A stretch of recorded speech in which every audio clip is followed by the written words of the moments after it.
రాష్ట్రంలో mega growth కారిడార్లను అభివృద్ధి చేయాలన్నారు సీఎం రేవంత్ రెడ్డి. వరంగల్, కరీంనగర్, ఖమ్మం కార్పొరేషన్లకు ఔటర్ రింగ్ రోడ్లను ఏర్పాటు చేయాలని అధికారులను ఆదేశించారు. మూడింటికి కలిసి ఒక కారిడార్ నిర్మించాలని తెలిపారు. మున్సిపాలిటీల్లో వచ్చే 25 ఏళ్ల అవసరాలే లక్ష్యంగా అభివృద్ధి పనులు చేపట్టాలని సూచించారు. సింగరేణిలోని మున్సిపాలిటీలన్నింటినీ ఇకపై ఒకే యూనిట్ కింద తీసుకురావాలని అధికారులకు సూచించారు సీఎం.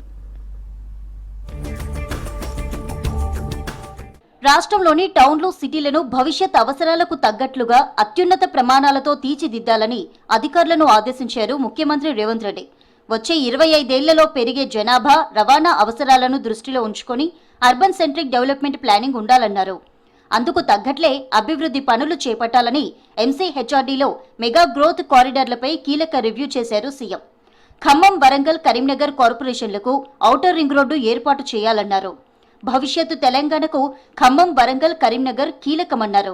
వరంగల్ ఎయిర్పోర్టును దృష్టిలో పెట్టుకుని కనెక్టివిటీ రోడ్లు నిర్మించాలన్నారు. ఆదిలాబాద్ ఎయిర్పోర్టు డిఫెన్స్ రాబోతుందన్నారు. పెద్ద మున్సిపాలిటీల దగ్గరలో రేడియల్ రోడ్లు వచ్చేలా డిజైన్ చేయాలన్నారు సీఎం రేవంత్.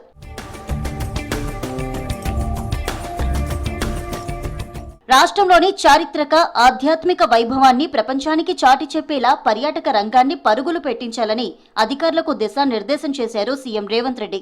నల్గొండ నుంచి యాదగిరిగుట్ట వరకు ప్రత్యేకంగా టెంపుల్ కారిడార్ను అభివృద్ధి చేయాలని ప్రతిపాదించారు. అలాగే ఉత్తర తెలంగాణలో పర్యాటక రంగానికి ఊతమిచ్చేలా ఆదిలాబాద్, నాగోబా, బాసర, కడెం ప్రాజెక్టును అనుసంధానిస్తూ ఒకే గొడుగు కిందకు తెచ్చేలా టూరిజం కారిడార్ను నిర్మించాలని ఆదేశించారు. రాబోయే కృష్ణా పుష్కరాలను దృష్టిలో ఉంచుకొని దక్షిణ కాశీగా పేరుగాంచిన అలంపూర్ జోగులాంబ ఆలయ ప్రాంతాన్ని అన్ని హంగులతో అభివృద్ధి చేయాలని సూచించారు. మహబూబ్ నగర్, భూత్పూర్, జడ్చర్ల మార్గాన్ని ఒక కారిడార్, భద్రాద్రి కొత్తగూడెం జిల్లాలోని కొత్తగూడెం, పాల్వంచ, సుజాతనగర్ ప్రాంతాలను కలుపుతూ మరో కారిడార్ను యుద్ధ ప్రాతిపదికన డిజైన్ చేయాలని అధికారులను ఆదేశించారు సీఎం రేవంత్ రెడ్డి. మున్సిపాలిటీల్లో ఖర్చు తగ్గించుకోవడానికి ఎలక్ట్రిక్ వాహనాలను ప్రవేశపెట్టాలన్నారు సీఎం. ప్రతి మున్సిపాలిటీలో సోలార్ ప్లాంట్లు ఏర్పాటు చేసి పునరుత్పాదక విద్యుత్ ఉత్పత్తి జరిగేలా చూడాలన్నారు. Solid waste management, waste water treatment ప్లాంట్లు పట్టణ ప్రణాళికలో విధిగా ఉండాలని చెప్పారు.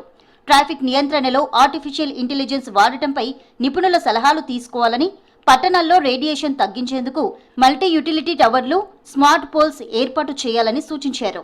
అండర్ గ్రౌండ్ డ్రైనేజీ నిర్మాణంలో అత్యాధునిక సాంకేతికత వాడాలన్నారు. ఎస్టీపీల డిజైన్ పక్కాగా ఉండాలని, sewerage and waste water management బోర్డుతో శుద్ధి చేసిన నీటిని మాత్రమే బిల్డింగ్ నిర్మాణాలకు వాడేలా నిబంధన తేవాలని స్పష్టం చేశారు. సింగరేణి పరిధిలో ఉన్న అన్ని మున్సిపాలిటీలను ఒకే యూనిట్గా పరిగణించాలన్నారు సీఎం రేవంత్ రెడ్డి. సింగరేణి సంస్థ సీఎస్ఆర్ నిధులను ఇతర ప్రాంతాలకు తరలించకుండా స్థానికంగానే ఖర్చు చేయాలని అధికారులకు ఆదేశాలు జారీ చేశారు.